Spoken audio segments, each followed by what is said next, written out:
everyone in podcast listening land. I'm Karen Devaney. And I'm Ann Varner. And we're sisters. Welcome to Sugar-Coated Murder, where we'll discuss and probably inappropriately laugh about and comment on. Yep, one of our favorite subjects. Murder. Oh, and we love to bake. And why not combine our two favorite subjects? Baking and killers. Karen Devaney and Varner, come on down. You're the next contestant on the Crazy Train. Hey girl, hey. Hey. So, welcome to my kitchen. Welcome to Sugar-Coated Murder Podcast. Welcome to the insanity. Our third week of quarantine podcast. Oh yeah, it's our third quarantine podcast. Yeah. And I'm going to tell you, it's not getting any harder. It's not getting any easier. It's just the same. And I think that's what's the worst. Is that I'm disagreeing. I feel like it's getting harder. Oh, okay. It's getting harder. Let me tell you how it's getting harder for me. I am bored. Yeah. I'm finding it very difficult to engage my brain. I've tried to order puzzles, but the puzzles won't be here until June. So, I play games on my phone, which is super fun, but that gets boring. I've watched everything, and now I can't watch anything else. I try to read, but when I read, I fall asleep. So I am running out of things to do. And then I start to think of, oh my God, what's it going to be like when we have to go back out into the world and I become anxious? Because I'm like, oh my God, how is that going to work? Yes. Yeah. I agree. So I agree. For me, it's getting a little bit harder. Well, you can take up, you don't even have to take it up. You can be doing some embroidery. True. Yep. You can be learning a new language. Oh. Okay. Well, okay. You can do things that better yourself. Learn calligraphy. Okay. Taking a free online class about something. They have, I know, I can't remember which camera company, they're offering free online photography classes. There are a lot of places right now that are offering what I would call life enrichment classes that you can do online for free to help your boredom. There you go. So learn a new language. Learn Mandarin. Learn Vietnamese. So when we start getting our nails done again, we know what them words are saying. Oh my gosh. You know what? That's what I'm doing. Yeah. I'm going to work on my Vietnamese. Yeah, see? That's what I'm saying. You got to That's find wonderful. ways to enrich your brain. Sounds like I just needed to have a conversation with you and things got better. Well, it sounds like it because I am really good at telling people what to do. So what are you going to bake? It's a lovely day for baking. It is a lovely day. It's a little rainy, a little dreary, and it's a little chilly. I have a great idea. Since you're baking this week, why don't you do it from beginning to end? All you, no me. I'm not going to help you at all. What a great idea. That seems a little too simple for this type of podcast that we do, and that doesn't speak well to partnership. And I also think that that's a dumb idea. And D, all of the above. So I'm making banana bread. Yum. My friend Amanda, who sells Scentsy. Right. What is Scentsy? Scentsy, they sell like the waxes, the smell good waxes that you melt. Oh, yeah, okay. It's all those different scents. And they have a laundry line, which I really love. They have like bath and body lotions. They have a laundry line, like you can do your clothes and the smells? Yes. Wow. Fantastic. They've got everything. So they've got the wax. They've got. Can I have my laundry smell like banana bread?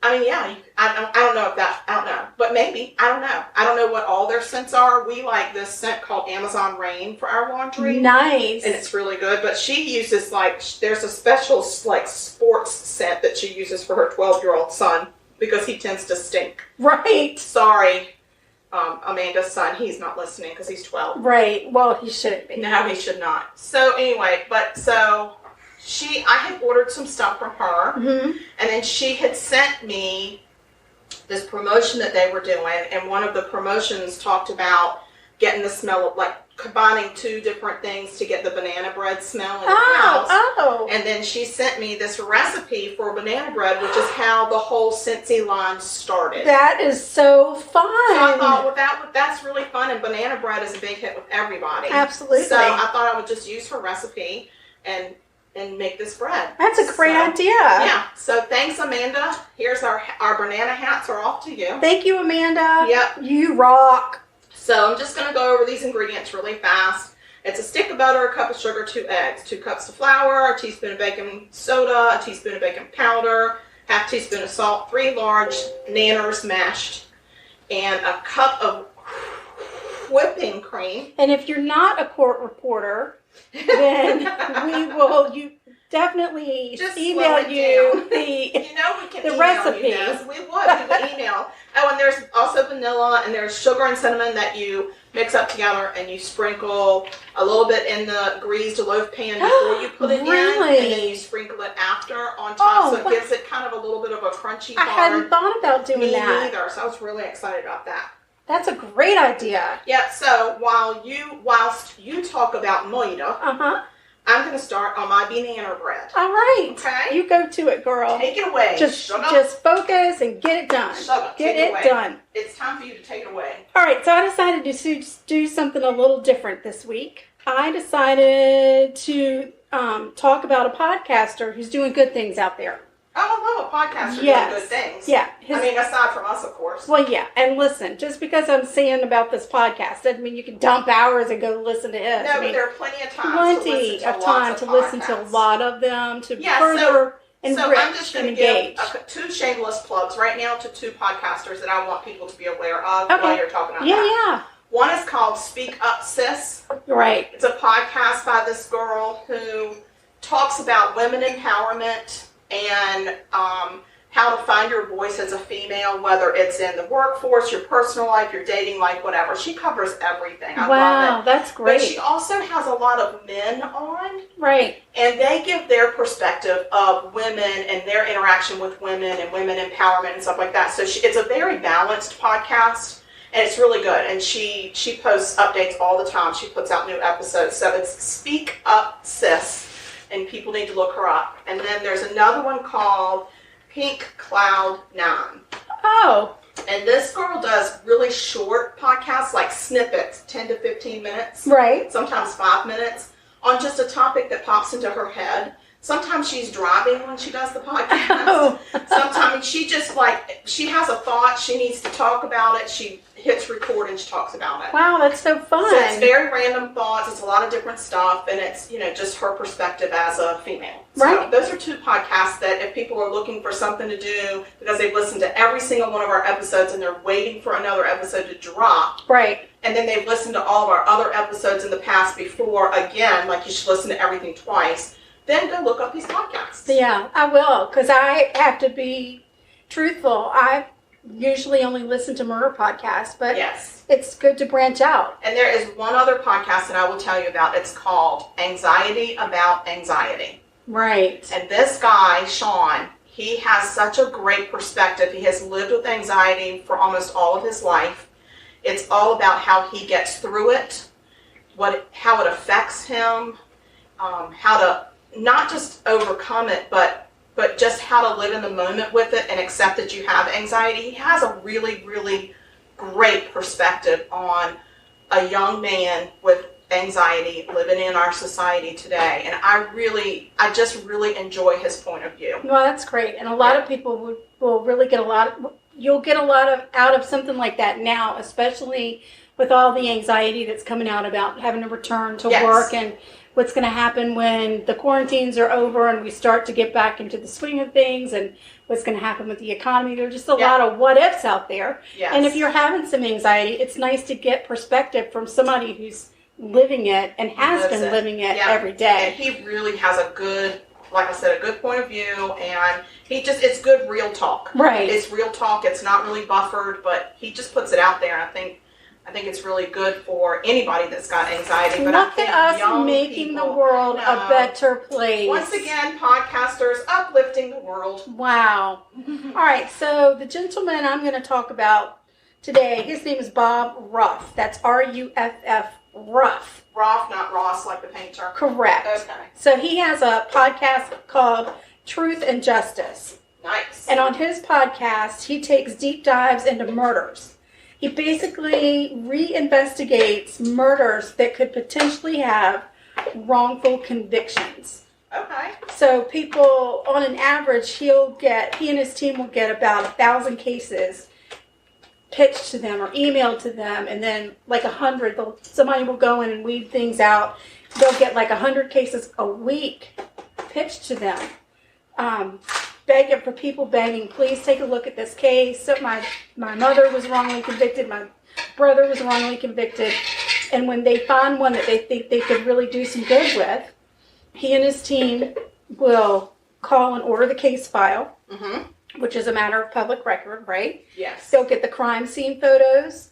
They'll have a conversation with the DA, the prosecutor, anybody who's been involved in the case. He and his team will go in and try and get information from them, and they will basically go in and reinvestigate.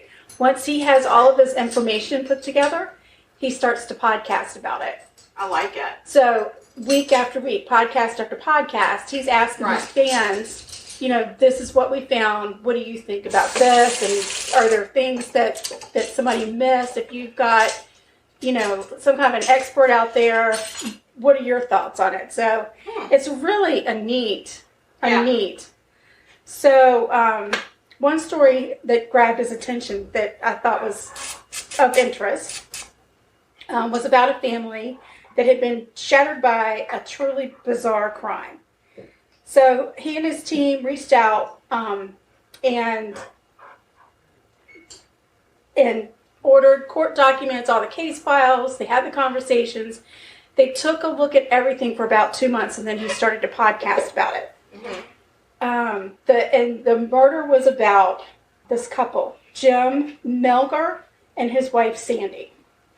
So Jim was an IT specialist and Sandy was a nurse. They met in high school.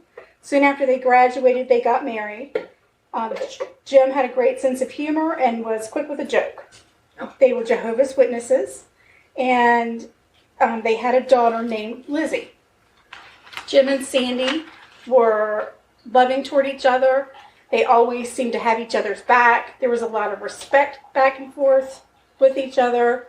Sandy was very caring and loving. She too was quick-witted, and she also unfortunately had a lot of health problems. She's had hip replacements. She has hypothyroidism. She's been diagnosed with lupus and epilepsy. Wow, that's a handful. It is a handful. At one point, Sandy was even in a wheelchair. She was paralyzed on one side of her body. And Jim became Sandy's caretaker. And he researched treatment options for her. He drove her to appointments, and he never complained. He just really took that vow in sickness and in health very, very seriously. So Sandy and Jim really got close through the years of all of these health problems that she was having. Their friendship became closer. They loved each other more. They seemed to really grow in their relationship and their love. That's sweet. That's very sweet. So one night in December, Sandy was having an especially good day. It happened to be their 32nd wedding anniversary. And they decided, you know what? Let's go out to dinner. So they decided to go to their favorite Mexican restaurant. And this takes place in Houston, Texas. I don't think I mentioned that. Okay. Yeah, but it takes place in Houston, Texas. So they decide they're going to go eat at their favorite Mexican restaurant. They enjoy their dinner. On their way home, they stop at a CVS to pick up some drink mixers to take home. Drink mixers. Have a little cocktail at home. Yeah. Got some Welch's grape juice on the way. That's right. They got home and they mixed themselves a couple little drinky poos. Okay. And they head for their jacuzzi in their bathroom. Yes, they are mean business. Yeah, so they've got a big jacuzzi tub, and they're like, grab your drink, let's have ourselves a partay. So they really enjoyed themselves in the jacuzzi. And then suddenly... Is that a code word? Is that a code phrase? Yeah. I'm picking up a code. Yes, I believe they were really enjoying each other in the jacuzzi. In the jacuzzi. Yes. All right. And then their freaking dogs start barking. They have 4 little dogs, and the dogs are in the backyard, and they start barking. So Jim's like, "That's I'll get the dogs." Yeah. So he gets out of the jacuzzi, heads out to go take care of the dogs, and Sandy just continues to relax and enjoy the jets and the jacuzzi and the afterglow of the jiggy. Right. After somewhere between 5 and 15 minutes. Jim hasn't returned. Sandy's like, I'm just going to get out. I'm ready for bed. So she gets out and she goes into there's a closet in their bathroom. Remember how Dad's bedroom used to be? There was a bathroom and then they had the big closet. Mm-hmm. So she went into I have one of those now. I just couldn't figure out what you were talking about. But right. I do. So they have a closet in their bathroom. Uh-huh. She goes in, sits on a chair, and she's putting lotion on, and then she remembers nothing after that. Oh. That's where her memory stops. The next afternoon, there's a planned family get-together that's supposed to happen at Jim and Sandy's house to celebrate their wedding anniversary. Oh. So Jim's brother and his family show up, and it's like 4:30 in the afternoon, and they're a little bit late because evidently Jim's brother always ran late, and that was like a running joke with the family. Much like ourselves. Yes, much like ourselves that we when just people joke tell about us with the ourselves. party starts at 5 and it really doesn't start until 8, knowing that we'll get there somewhere around 7. Yeah. Or 7:30. Yeah, that's us. Yeah, we go through that sometimes. It's part of our charm. It is. It really is. We do try. We make every effort. It's not like we sit around and we're like, we'll get there when we get there. No, and we don't ever say, I'm showing up late. No, we're always trying to be like the first or second. We have the best fifth. intentions. Best intentions, but it doesn't work out. It just doesn't work out. So anyway, Jim's brother gets to their house. Excuse me, Piper. You're not allowed to be on the podcast. You've not been cleared by the FFA. FAA. I don't know who the FFA is. The Frequent Flyer Association. Frequent Flyer people. Can you please behave? Piper is Karen's other dog. Leroy Brown is having a sleepover somewhere else. Yep, at my son's house. And Piper's here, and she's worried about something. She's vocal. Trying to tell us that she's worried, but it's okay. This story is not happening right now. So you're safe. You're in a safe place. Go get your pig. Go find your pig. Where's the pig? She's like, I don't know what you're talking about, lady. I want to have whatever you're cooking. Oh, there she just got and there's the pig. All right, so Jim's at the door. They're knocking on the door. They can hear the dogs, but nobody's coming to the door. So after a few minutes, they're like, what the heck is going on? So Jim's brother, his name is Herman, he walks around to the garage, and the door that goes from the garage into the house is open. Okay. So he goes inside, walks around, opens the front door, lets the rest of his family in. Uh-huh. So they can hear the dogs bark, bark, bark, bark, bark, and then they hear like this really far away, help, help, somebody help me. And they're like, oh my God, that sounds like Sandy. So Herman starts booking it toward the voice. Okay. And he runs in and he goes into the bathroom, he's hearing the voice. There is a chair in front of the closet door. Okay. He moves the chair, opens the door so that somebody has put a chair underneath the doorknob so she can't open. Sure. So he moves the chair, opens the door, and Sandy's in there, and she is tied up. Her feet are tied, and her hands are tied behind her back. And this is going to be hard because Karen's going to be able to see it, but y'all aren't. So I'm going to do my best to describe what it is. Her hands are not just together at the wrist, tied, but her hands are stacked one on top of the other. Okay. Like I Dream of Jeannie. Like an equal sign together. Right. Only behind her back. How is that possible? Well, you can do it. It's not easy for us because we maybe are a little less limber. I was going for the less limber, but anyway, is good too. But that is not comfortable. No, and she was bound. And when I say you're bound, somebody had wrapped this rope around her forearm. Like her all her arm. Right. From the elbow to the elbow. Right.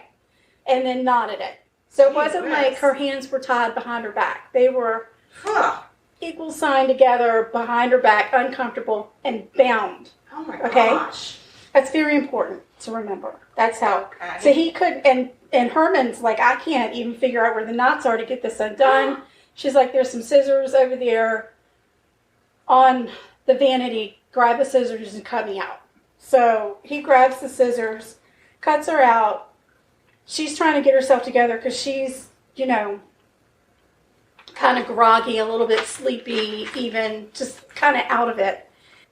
While she's getting herself together, Herman goes into the bedroom to try and figure out what the heck's going on, and he discovers Jim in the master bedroom closet. So they have a closet in the bathroom and a closet in the bedroom. Because they got a lot of closets. They got a lot of closets. Yeah, it happens. Doesn't happen with me. I'm not rich, but sometimes it happens. Right.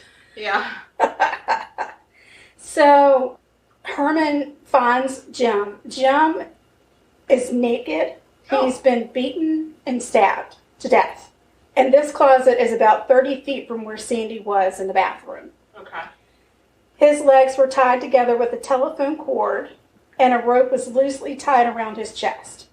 And he had a lot of defensive wounds on his hands. Like, you could tell he was really fighting whoever it was to save himself. And Jim has 31 cuts on his body. He was badly beaten in the head, which caused serious injury to his skull, his brain, and his face. Wow. So none of the stab wounds were immediately incapacitating. So whatever happened, it was not quick. No. It really lasted. He really fought. And he probably suffered. Right. It was just a really, really bad scene. Okay. So Sandy gets up from where she is, and she makes it into the master bedroom. Okay. She sees Jim's body, and she's completely out of control, screaming, crying. Yeah. She is devastated. She is so upset. She's hysterical. And Herman's wife actually has to hold her back from Jim's body just so she won't go and touch anything. So they call the police, and the detectives and crime scene investigators swarm all over the house. They take video, they take pictures of the house, the crime scene, the wounds, they take pictures of Sandy, they take pictures of her hands, her clothes, what she's wearing, like everything. They just go in and really do everything. Okay. They notice that all of the drawers in the bedroom have been pulled out. They look like they've been gone through. There are jewelry boxes that have been rifled through in the bedroom. And then in Jim's closet, they find a locked safe and Jim's loaded gun. Wow. They can see bloody handprints where Jim was probably desperately trying to reach for the gun. Oh. There's even some blood on a shirt sleeve where just beyond that shirt sleeve was that gun. And he probably just couldn't get it. That is torturous. That was Piper. She doesn't like. She is very upset She's upset by the crime scene. She's not enjoying it. No, she doesn't like murder. So investigators then take Sandy down to the police station to be questioned, which is the norm. This is where things get really bad for Sandy. Okay. Hush, Piper. Sorry, y'all.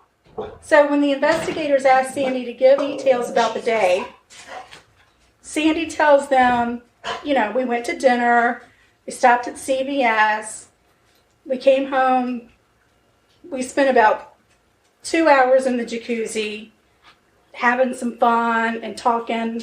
They wanted to know what they talked about. She was like, we talked about his job, we talked about our life together, our marriage, our wedding. We reminisced. We talked about our daughter.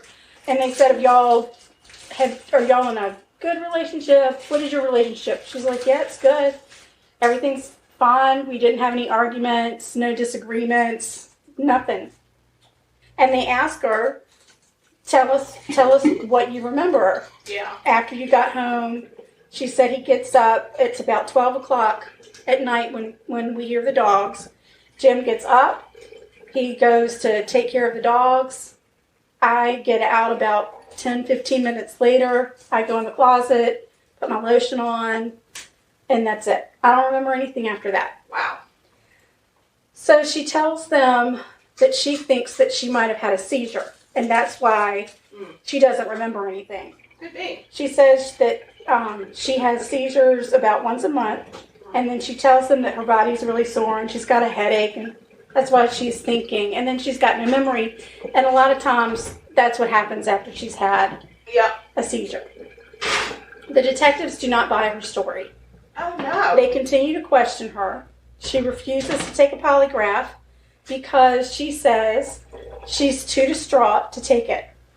And she's too tired, and she's overwhelmed, and she just doesn't want to take one right now. She doesn't say, I'll never take one. Right. She just doesn't want to take one right now. Right. I get it. And then one of the detectives starts to pretend like he's Jim, calling out for help. What? Yeah. Sandy, please help me. Please help me. Yeah. In front of her? Yes. Yes. That's tormenting It's on tape. her. It is on tape. It's insane. And Sandy just looked at him and said, I can't do this anymore with you. I can't. And she said, I want a lawyer. There you go. I want a lawyer. So she lawyers up, and they end up letting her go without filing any charges. So she moves on with her life. A year and a half after Jim's murder, Sandy's daughter Liz, I guess, is poking around somewhere, I don't know, and she figures out that there is a warrant out for Sandy's arrest. What? A year and a half later. Sandy has been indicted and has been charged with murder. So she goes and she meets with her attorney, and she turns herself in.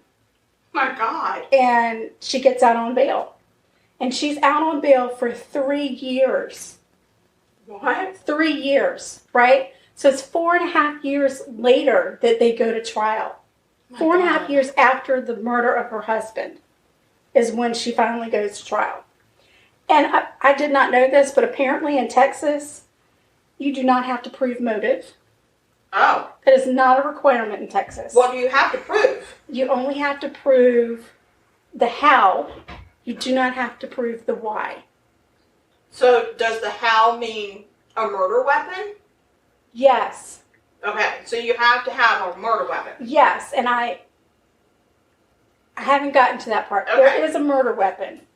Okay. There is a murder weapon. And I'm not sure if I skip that in my story or if I get to it. Okay, well, if you don't get to it by the end, you can backtrack, because we really need to know about the murder There is a weapon. murder weapon. Okay. So the prosecutors only have to prove how Sandy murdered Jim, not why she would have murdered That's Jim. pretty scary. That is terrifying to me. That's terrifying to me. I know there's some states where you have to have a body, a motive, and a murder weapon Right. in order to prove murder. I think that's important. I do too. So the prosecutor tells the court that she believes Sandy tricked Jim into letting her tie him up as part of a sex game. Oh, no. No. No. No. No. No. That is not a nice accusation. I know. She then... Just because they have a jacuzzi? She says that then that's when Sandy attacked him during the sex game and repeatedly stabbed him. What? Yeah. She says that the ransacked house was staged, that nothing was stolen. This was the prosecutor saying this? Yeah. Sandy's Is this attorney... a man or a man or a woman? A female. That huzzy? Yeah. So Sandy's attorney says there were items taken from the house. Oh. The prosecutor says that Sandy attacked Jim with a knife and was caught off guard. Sandy's attorney points out that Sandy has no wounds on her hands. They show pictures of her the night that it happened. Yeah. When they take the pictures of her hand, Yeah. front, back, Yeah. her arms, everything. There is not one cut. There's not one broken fingernail. I mean, there would at least be some blood somewhere. She would have transferred blood into her or the closet where she was tied up. And think about how hard he fought. Wait, how did she tie herself up? We're getting to that. Okay, well, she must have some kind of a fancy, like, rope-making tie-in up mechanism. There's not a scratch on her. Not a scratch. There's no bruising on her face, no scratch. There is nothing. And they said that he had all these defensive ones where he was He was fighting back. He So what was was he fighting back? The shirts in the closet? I guess so. Maybe. I don't know. Wow, The prosecutor said that... This is a head scratcher. All right, so when they were doing the crime scene investigation, they found in the tub a white blouse and the knife from the kitchen. Okay. Okay? So the prosecutor says that the white blouse was in there because Sandy threw it in there to get the blood off of it. And that she threw the knife in there to take away evidence. So let's think about that. If you get blood on your shirt and you soak it in water, that's bathtub water that people, just rub some water in there. That people have been sitting in with like soap and whatever. Yeah. Do you think the blood's just going to soak away? It doesn't dissolve. If you had that amount of blood on you, wouldn't you think that the bath water would be red? Oh, it wasn't? No. Oh. No. There were no blood stains on the shirt. It was just a shirt. It was just a white shirt that randomly was thrown in the tub. Which could have been, if you're fighting in the mat, who knows? Who knows? This could have been when she was taking her clothes off upstairs before they got jiggy in the jacuzzi. She could have had that shirt on and just tossed it into the, like you're tossing it, but it doesn't hit the side of the tub. It actually goes into the tub and you're like, I'll get that later. Who knows? Maybe somebody grabbed it and was wiping stuff down. Yeah. To get their fingerprints off. Who knows? There's more than one reason that shirt could have been. Did they take pictures of the shirt in the water and the water was not red? It was not. I feel like, where is this? Texas? Houston, Texas. Jesus, I don't know what kind of training these police got. I think. So there was no blood around the tub. There were no blood stains, like on the counters. There was no blood other than the blood that was in the closet in the house. There was none. Oh. Right. The investigators found some DNA in the house that did not belong to Sandy or Jim. There was unknown male DNA on some key pieces of evidence, but they're not specific on which ones. Okay. And unknown female DNA on the dresser drawer pulls and on door handles in the house. The prosecutor says that there is no evidence of Sandy having seizures in her medical file. And they say that Sandy used a small rug to pull a chair to the door of the closet, and that's how she blocked herself in. So she does that. She shows a reenactment because this just shows you the night that the investigators got to the house, they reenacted what they thought could have happened with the chair. Okay. So the chair was on a little rug in the bathroom. Okay. They say if you were in the closet and you pulled the door shut, and as you were pulling it, you pulled the chair really close and tipped it back, that you could then pull this rug from underneath the closet toward the door, and the chair would lean underneath the doorknob, thus trapping you in. No, that's not even the right physics. That's not the right physics. But they did a reenactment on film. I don't give two toots. I don't care. That's not the right physics. Oh my God, this is not right. Then she says that she could have easily tied her hands behind her back. And the prosecutor demonstrates how that could happen, where she just takes the rope that was around her hands, the hand part, and she takes it and she twists it and turns it behind her back, but she's only doing it where her wrists are crossed behind her back. Yeah. She is not doing it the way Herman and the knots. Who tied the knots? Right. She says you can have the knots in already. And she said it doesn't have to be whether or not you can get out. It just has to look like your hands are tied behind your back. So Herman said, I can't get these off you because... What, he just really wanted to use scissors? Right. He's just in the mood for some arts and crafts? Like, what's happening? Right. So the prosecutor has said she threw the shirt and the knife in the tub to get her fingerprints off. Okay. The prosecutor has said there was no robbery, nothing was missing from the house. She said that Sandy tricked Jim during a sex game, and that's how she attacked and killed him. So that's the evidence that she's presented to the jury. I don't like it. So the jury goes out. Mm-hmm. First day, the jury is split down the middle. Mm-hmm. Half and half. Some guilty, some not guilty. Second day, the jury has a verdict. Guilty. What? I know. What? Wait a minute. Okay, I have questions. Okay. The first one is, does Herman stand by Sandy? 100%. Does Sandy's daughter stand by Sandy? 100%. Is there anybody in their immediate family or just offshoots of the family that does not believe Sandy's story? No. So this is the police who just decide Correct. this is the person who had to have done it. Yes. So we're going to build a case against this person who had to have done it. I personally think that we need some kind of justice law that says that when you're investigating, you always have to look at and pursue more than one suspect. Yeah. I think it should always have to be at least two, and you should try to build as much of a case against both of them as you can. Right. But that night that we answered this phone call, now we're going to answer the 911 call and decide for ourselves that this is what this is. And oh, by the way, that's the wrong physics with that rug. Right. All right, so here's where we are. After the verdict comes through, that's when I think it was Lizzie, Jim and Sandy's daughter, who reached out to Bob Ruff and said, please, can you help us? Okay, so he had already been doing this podcast and she heard about him. Yes. Maybe. Okay. Yeah, and she reached out to him. So, and Bob has said some things that's interesting, which, to me is logical, but I'm not an investigator or a police officer, and so that's not me. But you figure there's a door that's open leading from the garage into the house when Herman gets there. And if your husband was upstairs, the dog was barking, he's like, I'm going to run down and get the dogs. Yeah. Say he runs down to get the dogs and maybe a back door is open. What's he going to do?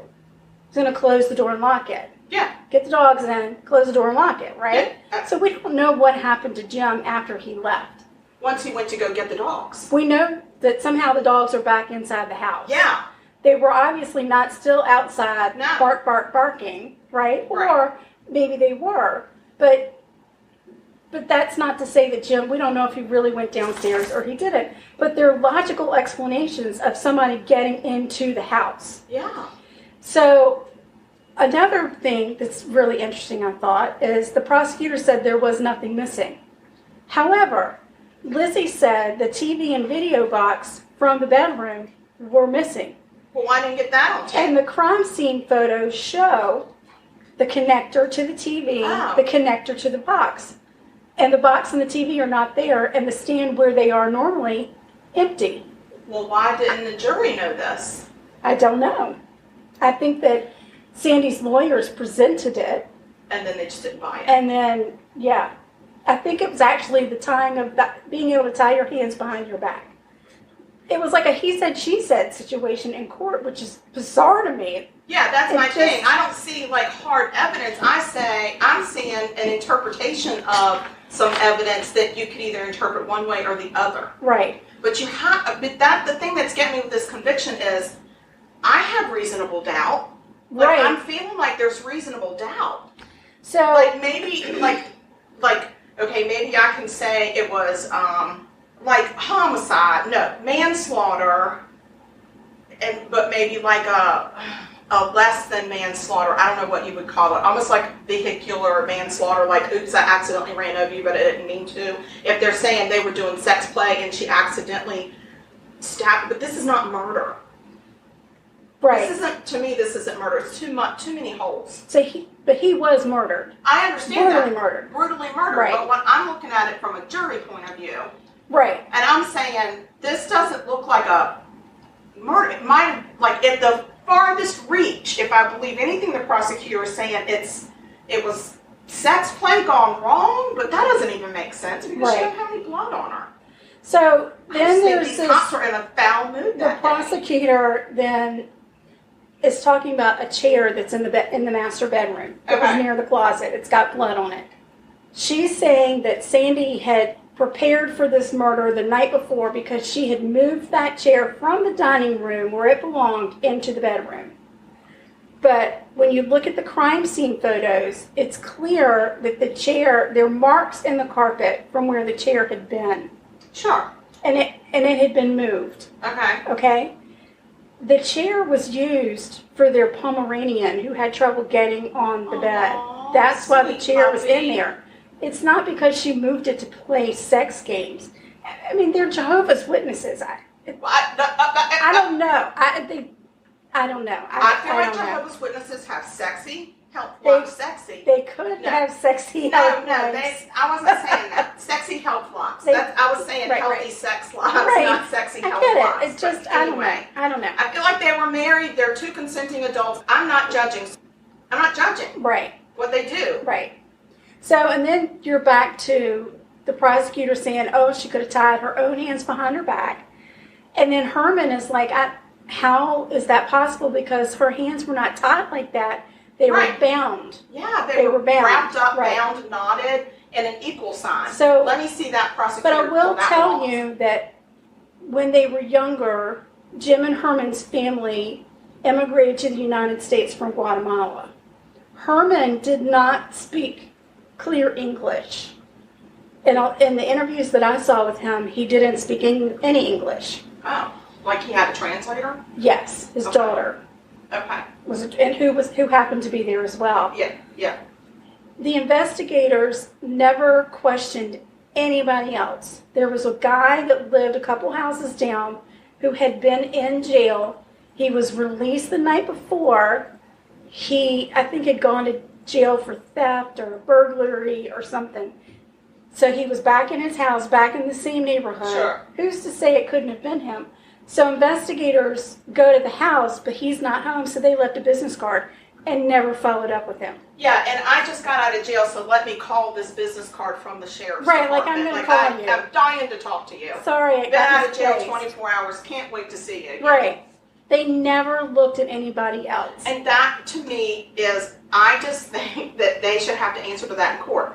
How many other suspects did you look at? How many profiles did you build with other people? I think when you get tunnel vision, I think it would keep these departments from getting tunnel vision. I agree. Because I believe that they believe what they're saying.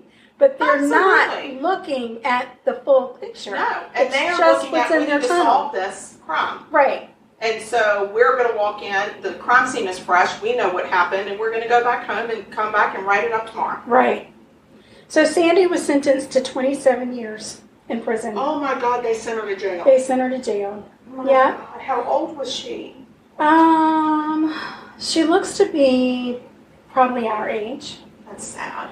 Please don't send me to jail. I can't go there. Bob Ruff, Sandy's daughter, Bob's audience, they're all working to prove Sandy's innocence. They've set up a GoFundMe page offering a reward to find the true killer. Sure, but we need to get up on this podcast solving stuff. We could solve some things. I know. We promised Mama that we wouldn't do any active cases, though. We won't talk about on ours. Right. We'll just work for Bob. Right. So they've raised $12,500. They're trying to get to $20,000 as a reward for finding Jim's real killer. Sandy's case is being appealed. So hopefully... She's still in jail? Yeah. Oh, where is she? We need to go see her. She's in Texas. Well, I'm scared to go there. Them cops, they'll just not going to Houston. I'm not going there because I'll get in the city and they'll stop me and say, guess what? You murdered somebody. Now you're going to jail too. Isn't that the scariest thing in the world? It's and if you could see this woman, she's a slight woman. She walks with a cane. There's just no indication anywhere that the relationship that she and her husband had, like there's not even a person that testified to say it was a rocky relationship. And you can't even say like it was about life insurance. There was a $250,000 life insurance policy. That probably wouldn't even pay off their mortgage. No. Not all those closets. It just doesn't make any sense. But if you don't have to prove the motive, that's a huge piece of the puzzle in a lot of cases. I ain't going to be living in no Texas anytime soon. I need to know the laws of every state before I go. there. Mm-hmm. So that's it. That's what I've got. You can Google it. Her name is Sandy Melgar, Melgar. Her husband's name was Jim, also Jaime or Jamie, but he went by Jim. Okay. And Bob Ruff, Truth and Justice. That's the name of his podcast. That's awesome. So, yeah, there you go. So if anybody finds out more details about this, please let us know. You can email us at our email address that is murder.sugarcoated At gmail.com. At gmail.com. And follow us on Instagram. Yes, on Instagram. Find us on Facebook fan page. And you got our email, and reach out to us. Give us some murders and really watch that fan page, because we've started to run some contests. Yes. We're giving away freebies. Yeah, you got to get on there and get on there and answer some questions, and you'll get some free stuff. Get something. Right. Something. So it's smelling very banana-y. Yeah, there's 7 minutes left. So the only thing you have to do when this timer goes off, oh my God, you have upset that dog. Okay, you're going to just pull that out. I'm going to pull it out. All right, so let's swap. We're going to pause just take a break. That's so rude. I'm just going to give her a treat. Yes. Okay, hold on. Bye. All right, we're back. Yay! Whew. Hopefully my dog will behave herself, but there is no guarantee. She is the loudest yapper that we have out of all the dogs. So we call her Hyper Piper for a reason. She's sweet. I know, she's a sweet girl. She's a little hyper, high strung. Okay, so my murder takes place in Knoxville, Tennessee. I'm ready. All right. There is a girl there. Well, she's not a girl. She's a 21-year-old woman, Channon Christian. Channon? Channon. Channon. Channon. She was born in Texas in 1985. She and her family lived in not Los Angeles. Where are we? Are we in Texas? Are we in California? We got born in Texas. We lived for a little bit in Louisiana, and then we moved with our She moved with her family from Louisiana to Tennessee in 1997. Okay. She graduated high school in 2003. She was a senior at the University of Tennessee, Knoxville, majoring in sociology. All right. She was dating this guy, 23-year-old young man. His name, Hugh Christopher Newsom. Went by Chris or Christopher. Oh, okay. He didn't like Hugh? He didn't want to be known as Hugh? It didn't sound like it. Wow. No. Way to snub your fam. No, I think that maybe he just wanted to be H. Christopher, like something kind of refined. Right. Yeah. So he was born in 1983 in Knoxville, so he's a true local. Okay. Played baseball for the Halls High School Red Devils. Go Red Devils! Graduated in 2002 from high school. All right. And he lived in the area. So Channon and Chris were a couple. On June 6, 2007, Chris and Channon had dinner at a local Knoxville restaurant, and they had plans to go watch a movie at a friend's house afterwards. So they were last seen leaving the apartment complex of some friends that evening. Channon got into the driver's seat of the vehicle they were driving, and Chris leaned in for a kiss. Aww. At that moment, the couple was carjacked. What? Carjacked by several suspects at gunpoint. They were taken in the car to a nearby rental house. So later that night, I'm very, very upset that this story has taken such a dark turn. Yeah, I don't know if you realize this, but this podcast is about murder. Well, just for once. And not love stories. Love us. So later that night, after no one had heard from the couple, which was unusual, Channon's mom called Chris's parents to tell them she was going to call police to file a missing persons report. Well, I'm glad. She's right on it. She's on it. So the next morning, January 7th, Chris's body is found near some railroad tracks. Oh, no. He had been sexually assaulted. What? And shot in the back of his head and set on fire. Oh, my God. So now the search is on to find Channon. This is terrible. It's a bad one. So January 8th, a family member of Channon's finds her vehicle and call the police, and the police do a search of the vehicle, and it turns up a set of fingerprints on an envelope. Oh. The prints are run through the database at the police department, the police office. It's at their office. And they come back as belonging to a I gotta say this, Lamarcus Davidson. Okay. So he's now a prime suspect. Yeah. Further investigation leads police to a rental house that was in Davidson's name. Oh, no. In the local area. This rental house was about 2 blocks from where Channon's vehicle had been found. Right. They got to get their warrants and everything straight. So January 9th, the next morning, police go to the house where they find Channon in a trash bin. Channon had been tortured, raped, oh, God, and bleach had been poured all over her body. Oh, my Lord. Sugar, it's going to get worse, so you might just How want to tone it down a little because you're about to lose your voice and all of your breath. How can it get any worse? This is a really dark tale. Damn it. And so you're just going to have to take a breath. All right. Okay. I'm going to get some wine. Good. So the bleach was also found inside of Channon's mouth. Her neck had been broken, and she had been completely wrapped in plastic bags and dumped in a trash can where it seemed that she slowly suffocated and died. So now the search is on to find Mr. Davidson, Lamarcus. Damn. So, yeah. January 11th, whilst looking for Davidson, the cops find in Lebanon, Kentucky, Davidson's brother, Latalvis Cobbins, and a friend of theirs, George Thomas. I don't know what's happening in the background, but somebody's about to lose their license and their life. I'm not even going to say who's in the background right now, but I can tell you that was not Piper's cell phone. Anyway. We have a very unruly staff that works in the background. Yes, he's the dog handler, and he doesn't do a good job either way. No, because the dog is in the kitchen with She's me. running amok, and now he's running amok, but I love him anyway. They find Latalvis and their friend George Thomas at this house in Kentucky, and later the same day, they also track down and arrest Davidson at another home in Knoxville, Tennessee. So on January 12th, the federal warrant was served, and a 4th suspect was named. His name is Eric Boyd. So now we got 4 people involved in this. What's his last name? Is Boyd? Boyd. Okay. Boyd. Mm-hmm.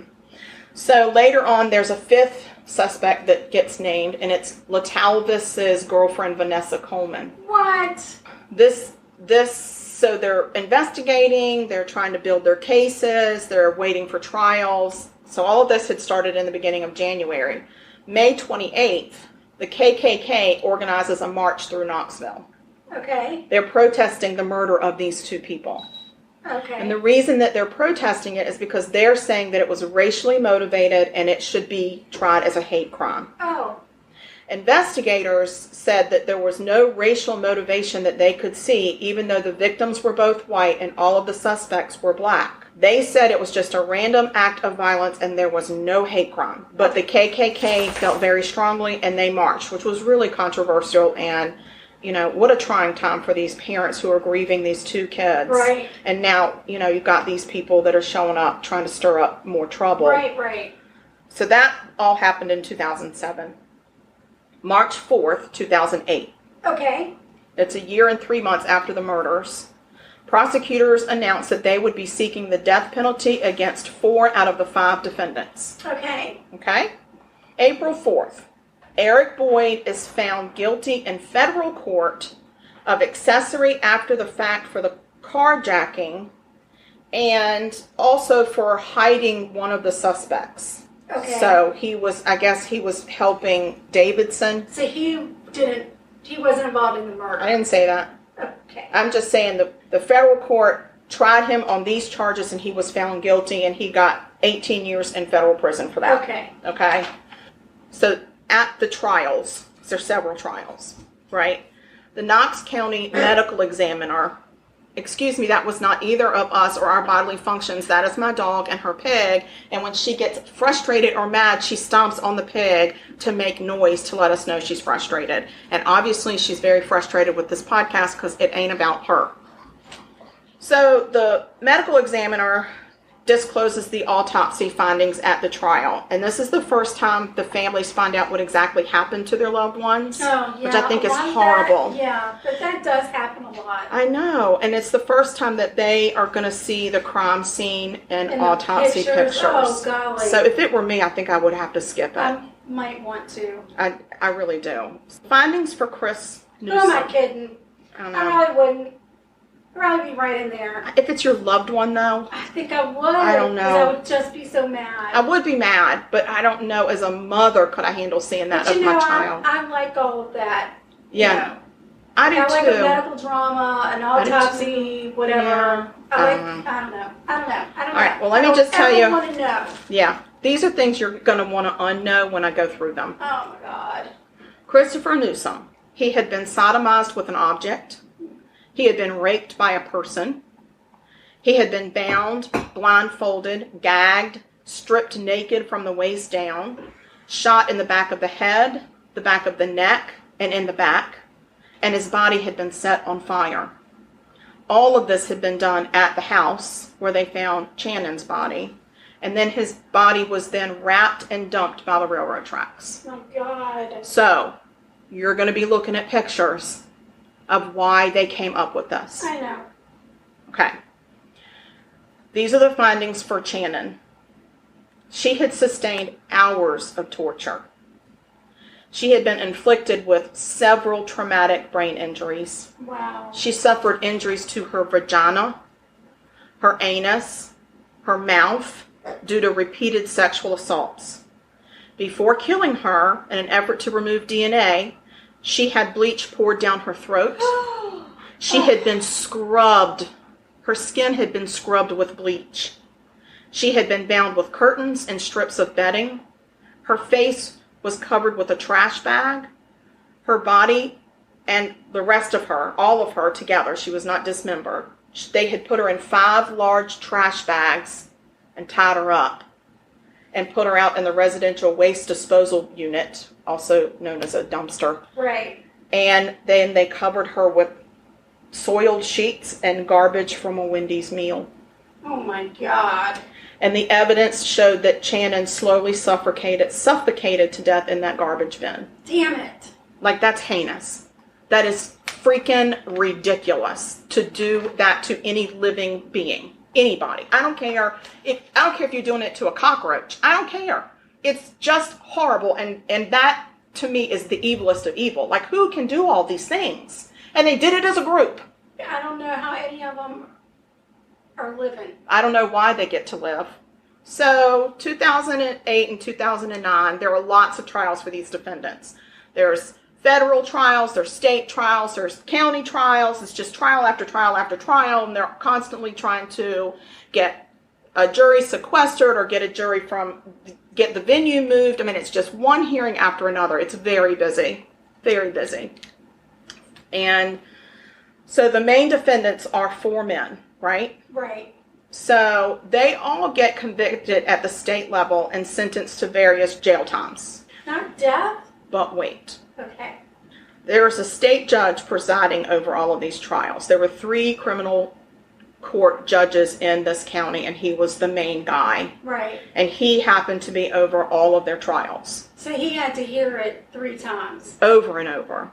Yes. Well, in 2011, he was forced to resign when he admitted to being addicted to drugs, purchasing prescription pain meds from convicts, and was accused by a woman of trading legal favors for sex acts during the breaks in the court sessions. Oh, great. So, because this was to have believed to have impaired his ability to conduct fair trials, the final 2 years of trials that he presided over were thrown out. Son of a biscuit eater. Are you serious? So Judge Baumgartner is his name, and he's been disbarred. Do you have liquor? I know. It's bad. I'm halfway done, sugar. Oh, God, I cannot. 7 weeks later, new trials were given to all 4 male defendants. Oh, my God. But what about Vanessa, the lone female in all of this mess? Well, she had been granted federal immunity for her testimony in the federal trials of the carjacking. Excuse me. And when it came to her trial for the state, they said, we don't recognize your federal immunity. So they tossed that deal out at the state level. And she still got federal immunity, so she couldn't be tried at the federal level, but the state tried her. They did not extend that immunity to the charges of murder and rape for her. So on March 10th, she's acquitted of first-degree murder. But she was found guilty on, they say the lesser charges, but I don't think this is lesser, like it's less important. I think it's just holds less weight in the court. Right. But she was found guilty on charges of rape for both people. What? Yes. And she gets sentenced to 53 years in state prison. Not long enough. No. Let's go back to the asshole defendants, the men. This is going to catch you. Just take a deep breath. Because I'm thinking, I don't know if I can go back. Yeah. So I don't know that I can go back. I know. So due to double jeopardy, don't say it. No one could be given more than the maximum of what they had gotten at their first trials. Damn it. So that was so whatever they got was the maximum that could be asked for in their new trials. Oh my gosh, is that judge in jail? He should. First of all, if I were these two people's kin, I'd be suing the living crap out of that man. I'd be suing him up wide. I just don't. I'm telling you. Yeah. Ugh. So this made Davidson the only one eligible for capital punishment because he had gotten the death penalty in one of his convictions in one of the trials that got thrown out. Right. He was the only one that had gotten it, so he's the only one. They had asked for it for everybody, but he's the only one that got it. Oh my gosh. So in these new trials, he's the only one they could ask for the death penalty for. There's a new judge that comes in. What is a new judge in town? I know. He comes in, he says, I'm going to clean this up. He ends up getting recused. What? Because of his emotional involvement in the case, a higher court said that it might interfere with the ability to conduct a fair trial. Okay. So, what's happening in Tennessee? I'm serious. There's another new judge. So we've got another judge. And he denies new trials for Cobbins and Davidson. Davidson is the one that got the death penalty before, and he says, you don't get a new trial. Because he looked at the timeline of when the cutoff was for Baumgartner, and he said, your trial was right before. So they're recusing 2 years. His trial was right before that 2-year mark. He said, you don't get a new trial, and neither does Cobbins. Good. Who was his brother, LaTalvis. Their convictions and their sentences remained in place. But new trials were ordered for Thomas and Coleman. Okay? All right. So let's talk about Vanessa Coleman. In November of 2012, this is 5 years after the murder, and she is finally convicted of facilitation of aggravated kidnapping, facilitation of 2 counts of rape, facilitation of murder of Channon, but not of Chris. I don't know why. Nobody knows. She does get 35 years in a state prison, minus the credit for time served. Oh, no. This made her eligible for parole in 2013. Oh, gosh. A judge said no. Good. And then again in 2019, and a judge said no. So twice she's been blocked for even being able to go to the parole board. Good. May of 2013, there's a retrial of George Thomas, and he's found guilty on all the counts. Yay! He is resentenced to life with parole after 51 years. But 51 years is a long time. It's still not enough. I agree. So then June in 2003, he also gets sentences to 2 life sentences for the murders, and those are consecutive. In other words, 2 life sentences. Nice. You serve 1 life and then you serve another life. Love You it. Mother fudger. That's the best news out of the whole story. Yes. And then he also gets 25 years for the rapes, but they get to run concurrent to his 2 life sentences. So whatever. And then Thomas appealed to the Tennessee State Supreme Court, but they refused to even hear his case. Lord have mercy. So Eric Boyd, remember him, the guy that went to federal prison for the count? I don't remember any of them anymore. So finally, in March of 2018, he gets indicted by Knox County. Okay. Okay? So then he's transferred out of federal prison into county jail to await, but the judge sets his bail at $1 million. Good. So he has to sit in jail and wait. It's exhausting. August of 2019, he finally goes to trial. He is found guilty of all charges, total of 36 charges at the county level. So that included 2 premeditated first-degree murders and multiple charges of rape against both victims. Right. And sentenced to life automatically for the murder. The murder in the first degree, he got automatic life, but I don't think it means no parole. It's automatically life. Right. So now we go to Latavius Cobbins. Remember him? Yes. Okay, and his trial from 2009 had to stay. Right. But he didn't. So just so you know, he was found guilty of the murders of Shannon and Christopher. He was found guilty of facilitation of murder for Chris, but acquitted of rape of Chris. He got life, no parole. And that had to stay. They could not, they didn't give him another trial. And then Lamarcus Davis, in October of 2009, so he didn't make the cutoff, he was found guilty of 4 capital charges. 2 first-degree murders, 2 premeditation first-degree murders, and the death penalty automatically applies for those, okay? And then in June of 2010, he got another sentence of 80 years for the other related charges. So what he gets is 2 consecutive death sentences. Yes! And a consecutive 80 years. So this is what happens. This is what I want him to do. Let me tell you what I want him to do. I want them to kill him. Bring him back. Bury him. Unbury him. Kill him again. Okay, so pretty much what the court is saying is Davidson should be put to death twice and then serve 80 more years as a rotting corpse. That's the only way they can do it. And what I would think like he needs to be in one of the other ones jail. Rotting. Yeah. Yes, rotting away. I think we should just rotate him. Yeah. Just rotating throughout all of them. It's your turn this week, bitch. Yeah. So that's the best news of any of this to me, because somebody finally just threw the book at somebody. And I know it doesn't make sense to say you're going to be put to death twice and then serve 80 years, but I don't give a crap. I don't either. I want it to be that extreme. Yeah. And I want to say, listen, I'm sorry, family of Mr. Davidson, but if he dies before his death sentences, one of you got to sit in. Yeah. And after he dies, he's got to pick another one to take the other death sentence. And then after that, somebody's going to have to sit in there for 80 years with his corpse. Right. Like, I think his whole entire family's got to go down for this. I don't know why not. Did anybody ever say why? There's random act of violence. Oh, random. This is not random act of violence. This is a mob mentality. That's what this is. Yeah.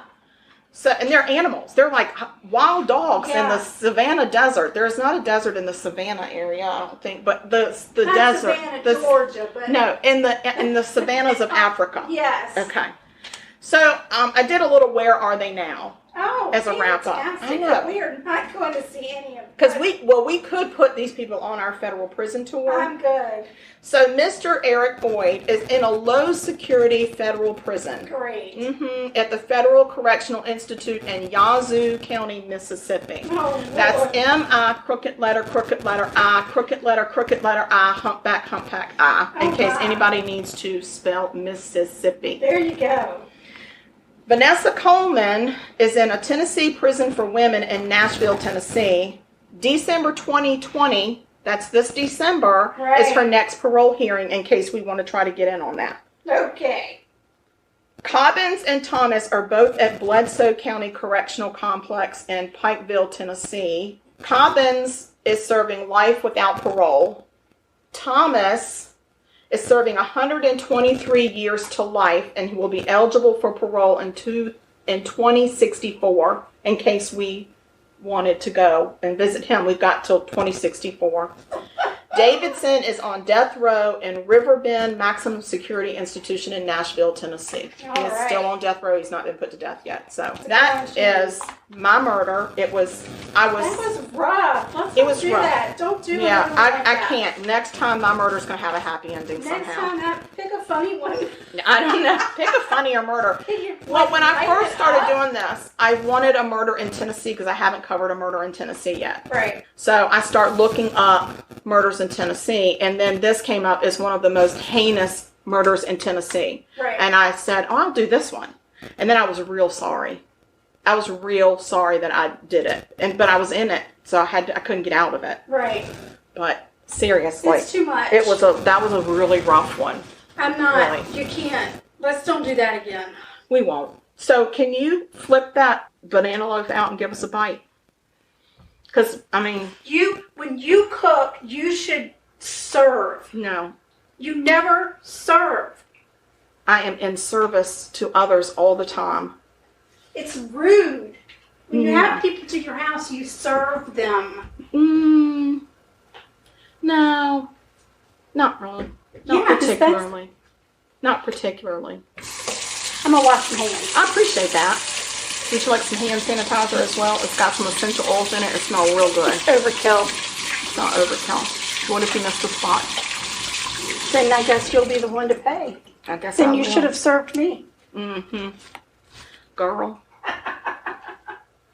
Serving Let's talk stuff. about this thing that I see. I don't know a whole lot about it.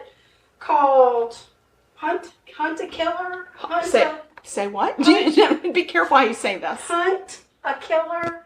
Yeah, It's so that it's game. supposed Is to that be what a it's called? game. Yeah, it's a game that they mail you a killer, a murder case. Oh, okay. Is And it like a real murder? are you looking for paper plates or over here? I don't think it's a real murder. Okay. And then I think they mail you clues in the mail, and then you try to solve it. It's really cool. So we've thought about doing it as a couple, my husband and I. And we Y'all talked are a about. couple? Well, we've been known to be. Huh. We couple up sometimes. We're thinking about doing that. It kind of seems cool. Right before this pandemic hit, we saw some stuff that in Charleston, they were getting ready to do some murder mystery tours where you go and there's like, it's like the murder mystery dinners, except you go through the streets of Charleston to solve the murder. No way! Yeah, and then the pandemic hit, so Dang. I don't know. Are you having trouble getting that out? Yes. Well, it didn't say flour, it just said grease. It's fine. But that to hunt a killer looks really good. Hunt a Killer, that's it. Uh-huh. What did I call it? Hunt a murder? Hunt a Murder. Don't do that. No, we don't want to. Don't mail me a murder. No. Well, don't mail me a killer either. Now that I think about it, just mail me a case and I'll work on it. But I really call mail me a killer. You're in trouble. don't answer the mail. Obviously, I did something wrong. Oh, I think it's because of the sugar in the bottom. I think that makes a little bit of a difference. But I feel like you can figure this one out. Got it. Just give me a piece. Let me chomp up on some banana bread. So while she's finishing that up, I want to ask you all to please go on to YouTube and subscribe to our channel. It's Karen and Ann. Karen ampersand. Is that how you say it? Yes, ampersand. Ann. Ann space sugar coated, one word. So we're on YouTube. We're on Instagram at Sugar Coated Murder. Yeah. We've got a fan book page. I always do that. It's a Facebook fan page. Yeah. We would love to see you there. Instagram, Facebook, email, YouTube. And then, listen to our podcast. Make us famous. please, Why not? What else if are you doing? make us famous, we'll take you along with us. Oh my gosh. Yeah, y'all can be our official tasters. Absolutely. All right, well, this banana bread is good. It's so good. This is really It's good. got a nice crunchy I like outer- that. Mm-hmm. Yeah. It's got a little texture on the outside. Yeah. I like a texture. Mm-hmm. So, Amanda, thank you so much. Yes. Thanks, y'all, for listening. And Thanks for playing with us. listening, and continue to send us those murders because we love it when y'all send us murders to do. Yeah. It's really fancy and fun. And then we don't have to do horrible ones like the one Karen just did. Oh my God, that was gosh. such a drag. Ugh. All right, guys, well, y'all stay sweet. Have